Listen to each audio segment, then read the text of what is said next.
right, so we're gonna make a quick little adjustment to my 335 that had the Duesenberg Les Trem 2 system put on it. The Trem system works great. I really like it. It's got enough good vibrato on it, but if I use it a lot, which in some rockabilly tunes I do and things like that, the tunematic that's on it, I noticed this saddle in particular on the low E and on the low A tend to rock up. Now it doesn't do that. This is a little bit of a thinner tunematic, so I don't know if it has something to do with the year that this was made versus one of the ones on my Les Paul where I put a Bigsby on it. And that was able to hold its tuning pretty well. I did have to sand the grooves a little bit more. But in this one, I'm actually seeing the whole saddle move. So I got a roller saddle, Tone Pros, locking saddle. So we'll see. That should do better. I have one of my other Les Pauls that had a similar problem, and it was newer.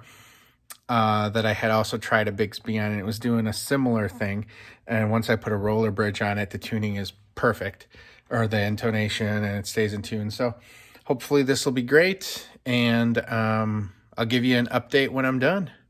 But basically all I'm going to do is I'm going to take off the strings, take off the Duesenberg, because I did put 2 washers in there when I first installed it, and I think I'm just going to take the 2 out and just leave 1 in there. I think that'll actually help with the brake angle. And then this should really be a pull this guy out, drop this guy in. I might have to adjust the height a little bit.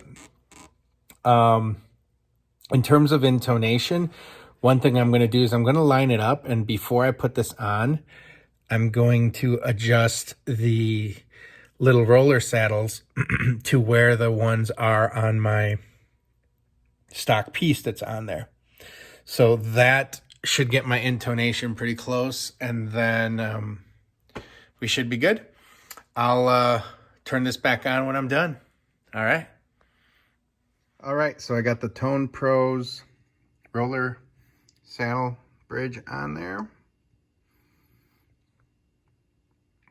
And all I did was I eyeballed the,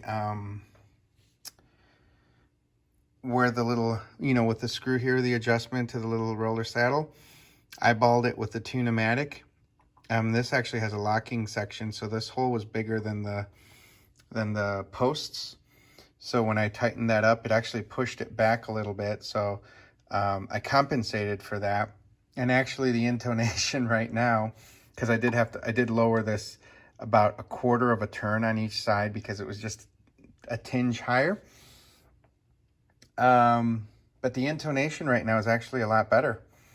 I'd lubricated. I did use some of this stuff, friction remover lubricant. You can use nut sauce or, nut slime, all sorts of stuff. And I just put it in the nut, set that up, and then I did tighten this guy, which I noticed seemed to help too.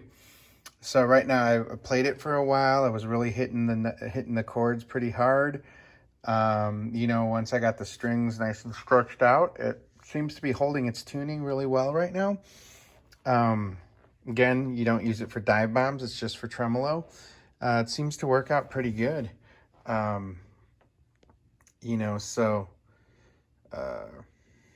Yeah. It's really doing what it needs to do. I adjusted the height on the bar, because this did take a little bit more of an angle down when I tightened the hex screw there. But yeah, I don't think, hopefully won't have to do anything else to this guy, and it should be perfect. I'll give feedback. Oh, I was also, with how this worked, I was also able to actually save the strings I had in there. I loosened it a little bit since I do a little bit of a knot up top. It didn't move. I didn't have to unscrew very much to loosen this, and then I just put a little pressure on the bar when I was putting the strings back through, and everything worked out great. All right, so hopefully this will be the last you'll have to see of this, and yeah, we'll see what we do next.